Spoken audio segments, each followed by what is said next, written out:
Balake. Where is Balake at? My name's Blake. Blake? What? Do you want to go to war, Balake? I'm for real. Aaron. Aaron is here. Welcome back, everybody, for more SPTV, where every day is a great day not to be in a cult.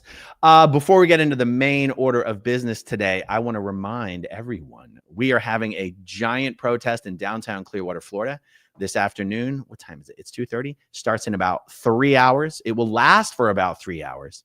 And since Scientology has installed, and I kid you not, anti-protester water cannons strapped to the handrails of the staircase outside of their building, the theme of tonight's protest is beach party. We are going to have an absolute great time. So if you're anywhere near downtown Clearwater, please consider coming out and joining us. Have some pizza, have some drinks. We're going to have a blast. Okay, what are we talking about tonight? We're talking about Scientology's role in the disappearance of Amy Bradley.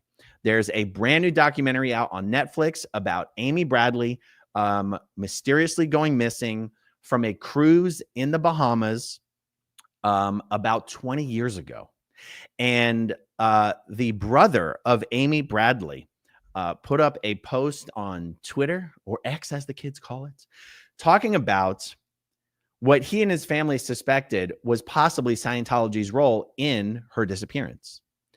Scientology's cruise ship, the Free Winds, was in port next to the ship at the same time where Amy Bradley went missing. And Sea Org members from the Free Winds were speaking to Amy Bradley the day before she went missing. And Sea Org members visited the Bradley family after she went missing. And it turns out that Amy's brother, Brad, had spoken about this at length with the FBI investigators. He also spoke about this at length with the documentary production crew. And it was all cut out of the documentary. And he had unresolved questions about all of this. And of course, once he started tweeting about this, I got tagged in it. I messaged with Bradley, with Brad. Brad Bradley is his name. And we actually spoke on the phone over the weekend, and I'm just getting around to addressing this now. Now, because it's been almost, 4, 5, 6 days since me and Brad spoke, I wasn't really going to do a video about this. But I keep getting tagged in posts because other media outlets keep running content of Brad talking about this. And so I wanted to address this. Let me start with the most recent thing I was tagged in. Was this really just 4 hours ago? And this is a clip from Barstool Sports. And so this is why we're actually going to get into it now. Do I have this shared properly? I think that I do. Here we go. The big things that you've been kind of letting people know that the Netflix documentary didn't show? There's a lot. I mean, it could have been 5 seasons at least. A theory that has been long suspected by me and my family that has never been paid attention to or gained any traction. The night before Amy disappeared, during the pool party, she was speaking with these 2 black ladies off to the side. Those ladies were wearing matching uniforms, which I recall to be, navy blue skirts kind of just past knee length, and then these lighter colored Oxford blue button-up shirts. The next day, morning we wake up, the story of Amy disappearing the last time she was seen. The cruise line telling us that they did a full search when, we later found out that that wasn't the case. They assured us that Amy was not on the boat after conducting the search that they claimed to have done, and recommended that we get off on the island of Curacao in case she were to be found in the water. Later, at about midnight, we get a knock on the door, and 2 men came in full kind of naval attire, looked like in all whites, at least one of them was, and introduced themselves as officers from the Scientology ship called the Free Winds.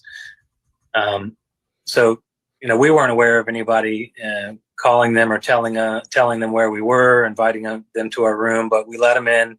They explained to us that they had various methods to help people and families that were dealing with loss and grief and so forth. So they'd have us repeat this phrase: now that Amy's gone, tell us what you haven't lost. And then it shifted to a second part where they asked us a lot of specific information about Amy. The last part, it came down to what I've since learned is some sort of nerve assist, I think is what they refer to it as, where they lay each one of us down on the bed separately, kind of lay hands on you and rub up your back. And that, that went on for about a minute until my dad spoke up and asked them to leave. Got home from the ship over the next couple of weeks and researched Scientology. And as far as what I found, I remember finding uniforms that matched what those two ladies were wearing the night before Amy disappeared. So my suspicion or my theory, those two women were Sea Org recruiters. So if she were to have agreed to meet those ladies, go on that ship, and then not be able to get off, that was my concern. The FBI has always been largely dismissive of the theory. Again, no one else will report on it or talk about it. What are the big things that you've been kind of Okay. What I find interesting about this clip is that it sounds like it is a clip from a recent interview within the last several days, because when I spoke to Brad, he did not know anything about the nerve assist or why any of the Scientologists would have been putting their hands on anybody in a kind of weird massage type way. So, okay. So that's why we're addressing this, because the questions are still coming in. I am guessing that in this interview, Brad then went on to explain what answers he got to his questions, but that those answers simply are not included in this video clip. Okay, so here's well, first of all, I'll show you Brad's account on Twitter. This is Brad Bradley. And here's the original tweet that he put up that got everything started. Okay, Brad Bradley, the night before Amy disappeared, March 23rd, 1998. Wow, 27 years ago. During the pool party, before we went to the dance club, Amy was talking to two black women in matching uniforms off to the side for close to an hour. The uniforms were not Royal Caribbean uniforms. They had on navy blue knee-length skirts and lighter blue button-up Oxford shirts. Okay, I'm going to make a note right here. Okay.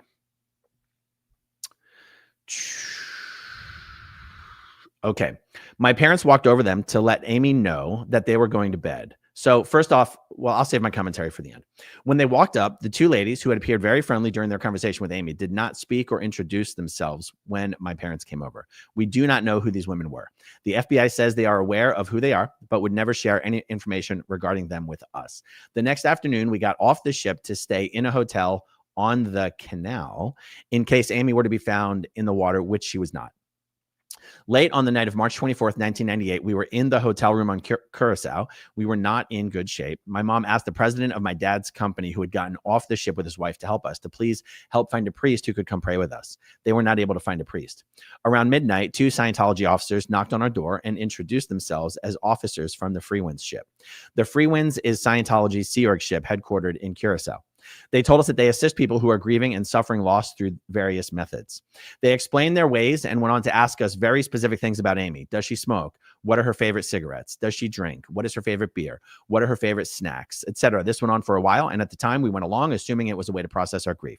The interaction or interview went on for an hour or so until my dad asked them to leave. They invited us aboard their ship for whatever reason, but we politely declined.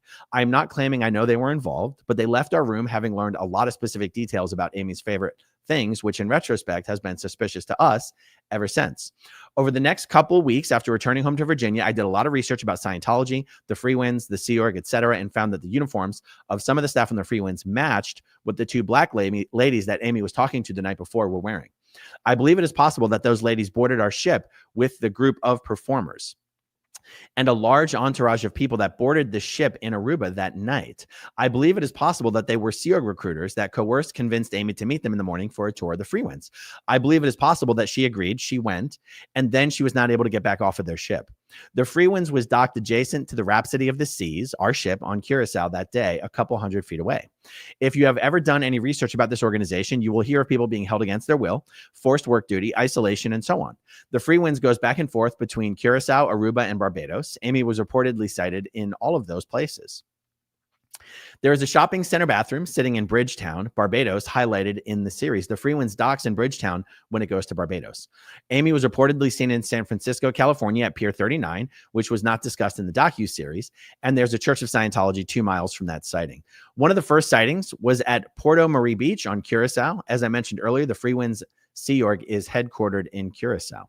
I realize that this theory is contrary to some of the predominant theories and sightings, but it has haunted me for 27 years, and we have never been able to get to any news organization, media outlets, or the FBI to pay attention to it. Really fascinating stuff. And it is also, as an ex-Scientologist, almost humorous to see how Scientology's weird and wacky, self-interested ways almost inadvertently makes them look so suspicious and weird to outsiders in ways that is probably not even evident to the Scientologists and the Sea Org members themselves. So a couple thoughts. I'm going to give some general thoughts, but I'm also going to, Brad and I spoke about this at length as well. So my experience, I've been on a bunch of cruises. I was going to say, you cannot get on one of those ships if you are not one of the passengers. Now he mentions the band boarding, and he mentions a large entourage boarding. And so I simply don't, obviously so my experience would be nobody who is not a crew member or a passenger of those large ships can board the ship. But I guess there are ways around everything if you're really determined to do it. The other thing I will point out is he talks about 2 black women in basically blue uniforms, like blue button-down shirts and blue skirts. You'll notice the blue on blue is what he's saying the 2 black women who had managed to board the ship were wearing. Now you'll notice that when the 2 male Sea Org Freewinds officers go to the family's room, which is when they're staying on the island, they're not staying on the ship, they're not wearing blue on blue. They're wearing their whites. And the whites is the uniform that Sea Org members on the ship wear. Now, I was remembering that there were, in fact, some Sea Org members from the ship who were training in Clearwater, Florida, where I live now, but when I was in Scientology, was training in the late 90s. And because those Sea Org members were training at Flag and training in Clearwater, Florida on a land base, and they weren't on the ship, they did wear their blues. They did not wear their whites. So it's not impossible for a Sea Org member on the ship to wear blues, but it's very unlikely, especially when we already know that the other Sea Org members from the ship were wearing their whites. Also, 2 black women, not on the Freewinds. Not on the Scientology Freewinds ship. There's about 6 black people in Scientology worldwide. No, I'm just kidding. It's more than 6. But there's very, very, very few black Sea Org members. And I don't think there was even 2 black female Sea Org members on the ship at one time ever. Could be wrong. But also, one of the things I explained to Brad is the Freewinds ship is literally the highest level Scientology organization in the world. You cannot just go there, even if you're a Scientologist. You cannot just join the Sea Org there. You cannot join the Sea Org directly on the ship. You have to join the Sea Org somewhere else, and you have to get a little bit of a production record, and you have to be qualified to go to the ship.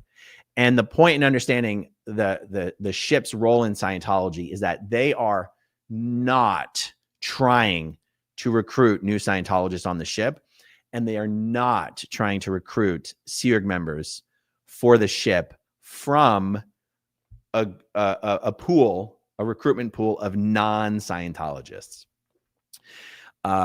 Sea Org recruiters that are trying to get Sea Org members for the ship recruit either from other Sea Org members or from very experienced seasoned Scientologists who are on the ship themselves. Okay, so let's see the other thing. Oh, yes. He talked about the Sea Org members running a Scientology process. It sounds like it's a loss of a person assist.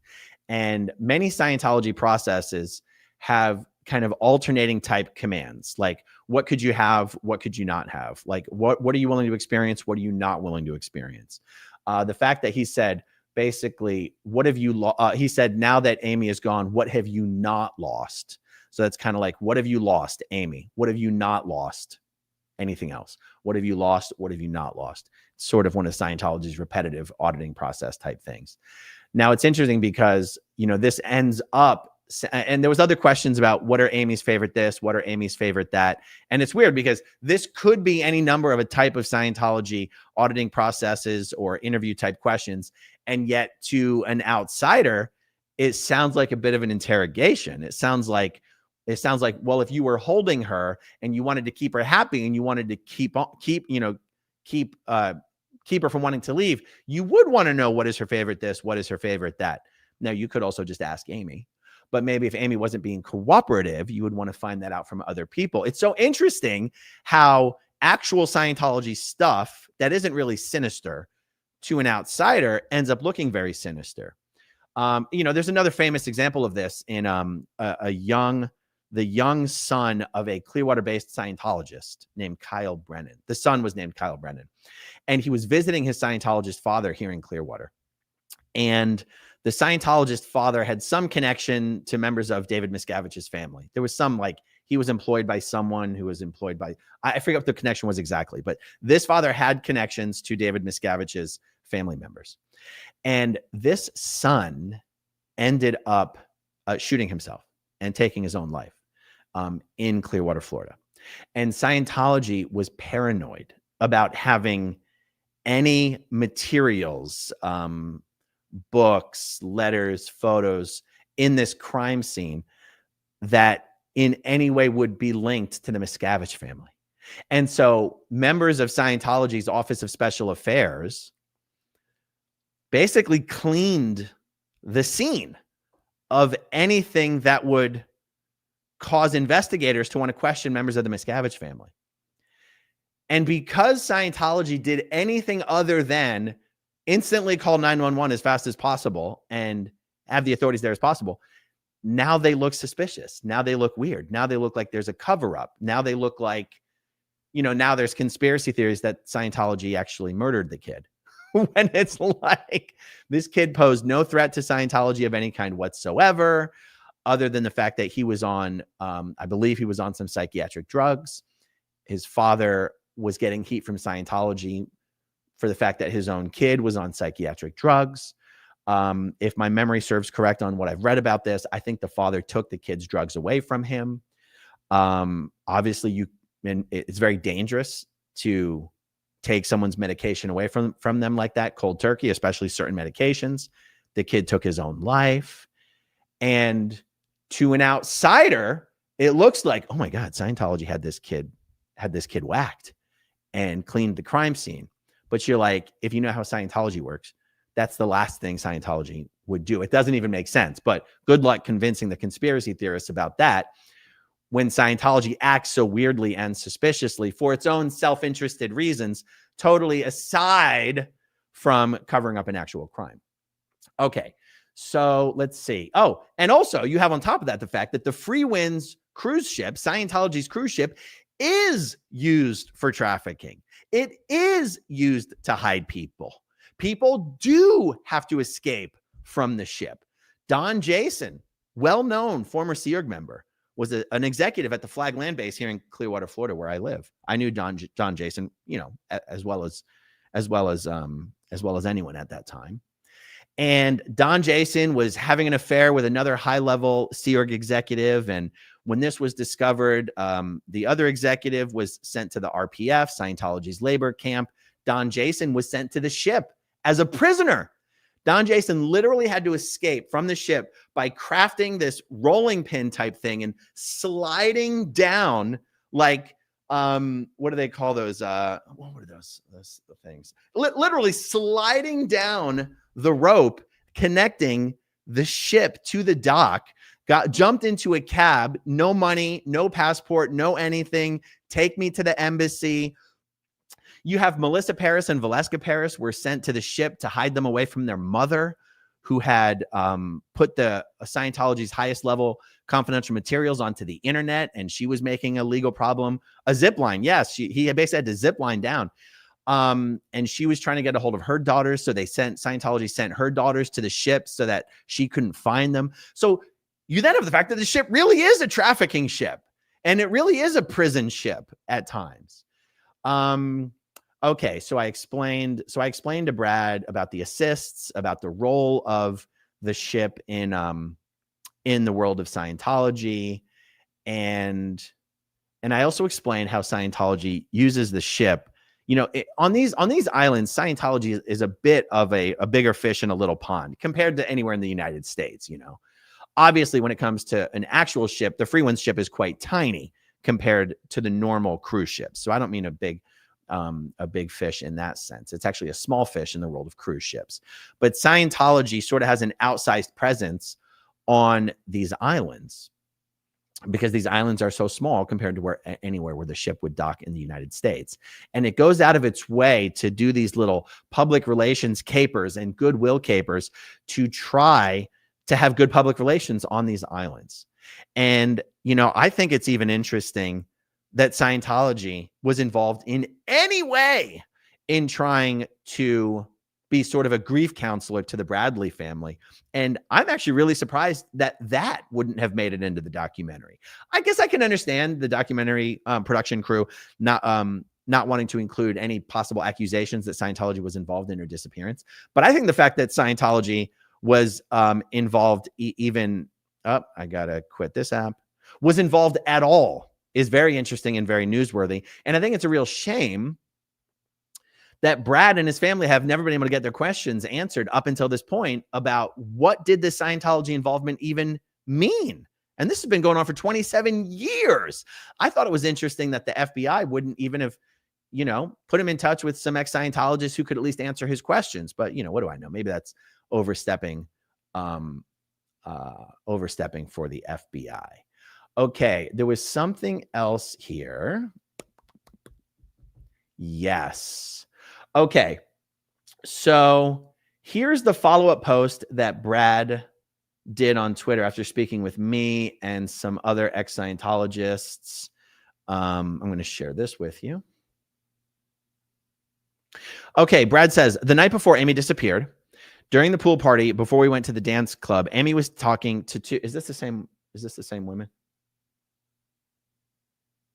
Is this the same post? Hold on, let me make sure I've got the right post. Up. Okay, yeah, now I got the right one. Here it is. Brad says, update. Since starting this page a few days ago and after receiving a ton of suggestions from everyone on here, I have been in direct contact with Aaron Levin Smith, also known as Aaron Asmithlevin, from Growing Up in Scientology, and Tony Ortega, Claire Headley, and Valeska Paris. They have each individually explained to me that they think the possibility of Amy being taken onto the Freewinds by any measure would be extremely unlikely. Claire Headley was a high-ranking position at the time on the Freewinds ship and says she does not remember anything unusual. By the way, Claire was never working on the ship. I think this is a misunderstanding. And she does not remember anything unusual, nor does she remember hearing everything about it or seeing Amy. Valeska Paris said the same thing. Valeska Paris was on the ship at the time, but not Claire. They were both on the Freewinds at the time. Okay. They all, however, say that it is really weird that these two guys came to our room in the Otra Banda Hotel that night. They explained their methods and all felt that the methods I described sound in line with what they do in those situations where they are counseling people with grief and loss and may have well been just trying to help us, however weird the situation may have been. I have been languishing over this theory for years, and it's nice to finally get some level of satisfaction through answers to many questions that have gone unanswered for so many years. I am grateful that these people cared enough to spend the time to talk to me and explain their thoughts on the matter. I hate that my alternate theory to the ones that predominate may have been off base and cast dispersions on Scientology unjustifiably. And I want to apologize if my long-held suspicions were simply untrue. Thank you to each one of those people that took the time to reach out to me and to all of you who helped me get to them.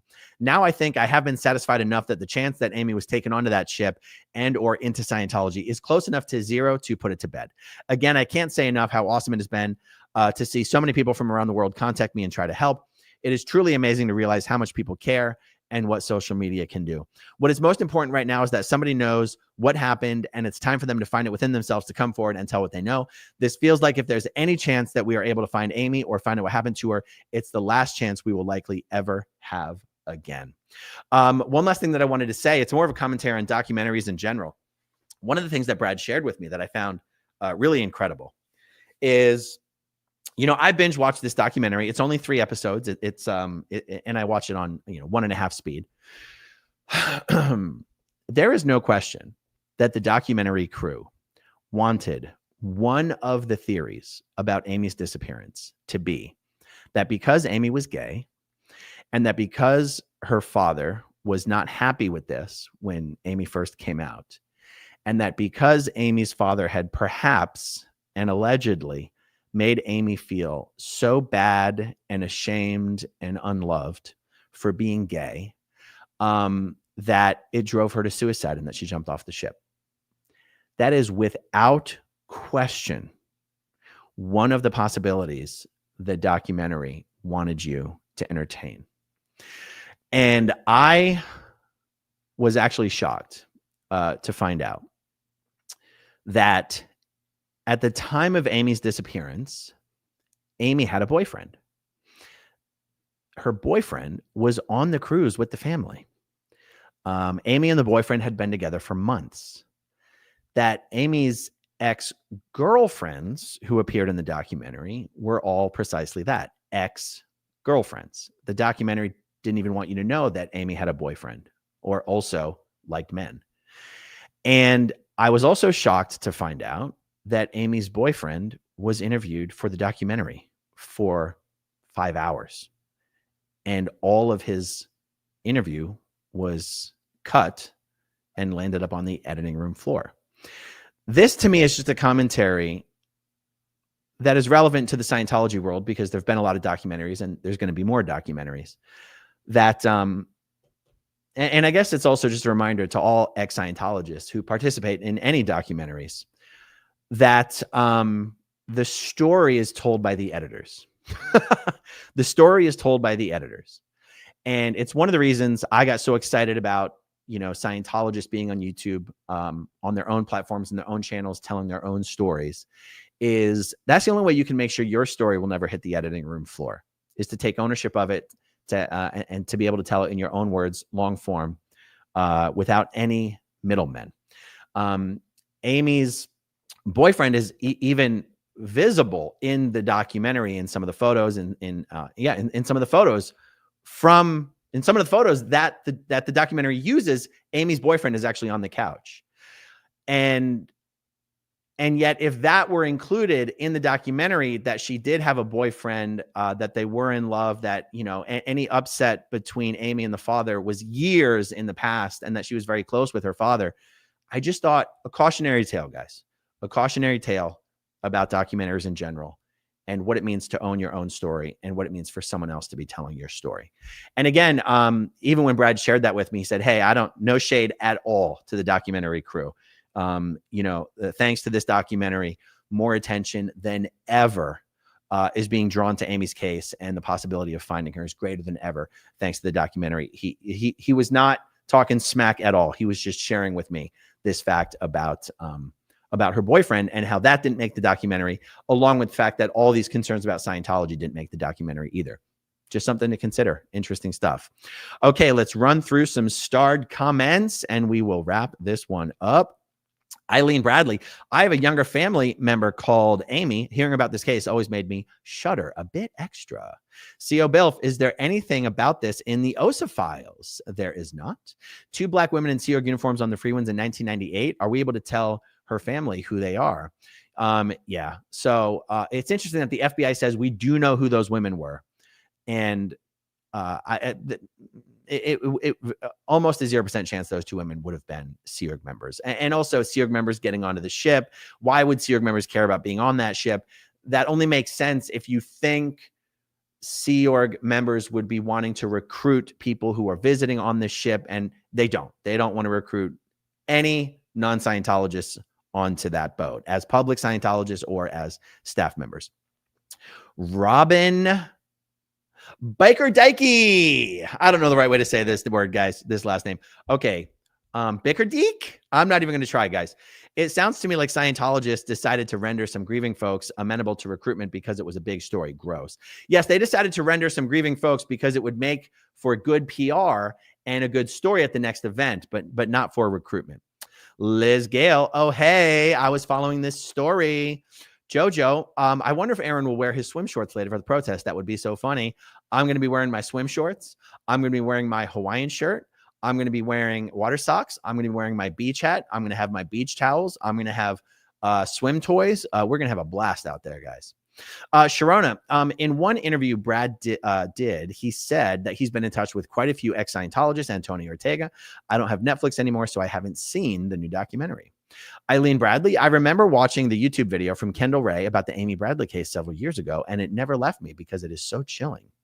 Misty Carmen, also security might not have been as tight back then to get onto the ship. That's true. CO Bilf, would they have someone they just recruited working on the free winds? Wouldn't she need to do the EPF somewhere else? You are correct, CO Bilf. I don't think anybody will know what happened. You need to know that many people who work on cruise ships are not vetted. You could have rapists and murderers working on these ships. Yes.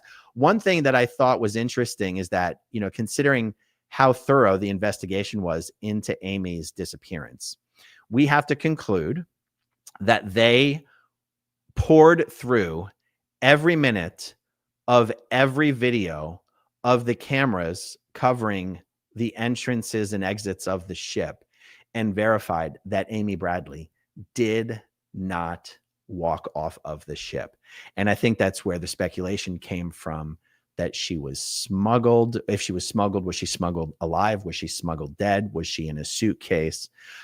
Because they don't have cameras covering every square inch of the ship, but I think they do have cameras covering every square inch of where you can get on and off the ship. Anyway, the documentary gets into all of this.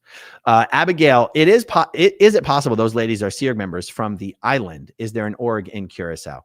I'm not aware of any org on the ABC Islands. I've heard Brad say otherwise, and I haven't rechecked, but I'm not aware of any Scientology mission or organization on Aruba, Bonaire, or Curacao. CO Bilf says, ironically, it sounds like the Scientologists were actually trying to be nice. Very true. Jojo, when L. Ron Hubbard wasn't on board, who was in charge? I mean, the captain's in charge, but who in Scientology would be in charge? Jojo, L. Ron Hubbard was never on board the Freewinds ship. He was on board the Apollo ship. Antics of a Mama Squirrel, interfering with the scene of a crime. Yes, Scientology will definitely interfere with the scene of a crime. Liz Gale, Bradley and Brennan. I got those two confused at one point. Kyle. Brad Bradley, Kyle Brennan. Amy Bradley, Kyle Brennan. I'm glad to see it was a common Scientology leap to make. Yes. Sharona, documentaries are about as trustworthy as the mainstream media these days. Both are all about the money from one place to another. Sharona, Brad denies that his parents would not accept she was bisexual. He said his parents had some of her girlfriends and boyfriends to their house. Also said they don't know how many pairs of shoes she had. Oh, I think I know what you're referring to. Vegan, he's been mentioning the cult from the start, but nobody would touch it. Sharona, the young jerks interview with Brad was really good. Constance June, documentaries are not what they used to be. They used to be historical fiction. Now it depends on what the powers that be want. Antics of a Mama Squirrel, can you put in a good word for me to Jenna? I'm in San Diego and would love to interview her. Okay, I will do that. KK, what those Scientology nervicists people did was so creepy. The Scientology nervicist is kind of creepy to begin with. It definitely involves touching. And that is, creepy, especially to a non-Scientologist. All right, guys, that's it. I got to get rocking and rolling, preparing for the protest tonight. Thank you for hanging out with me, and stay tuned, guys. I'll see you guys later.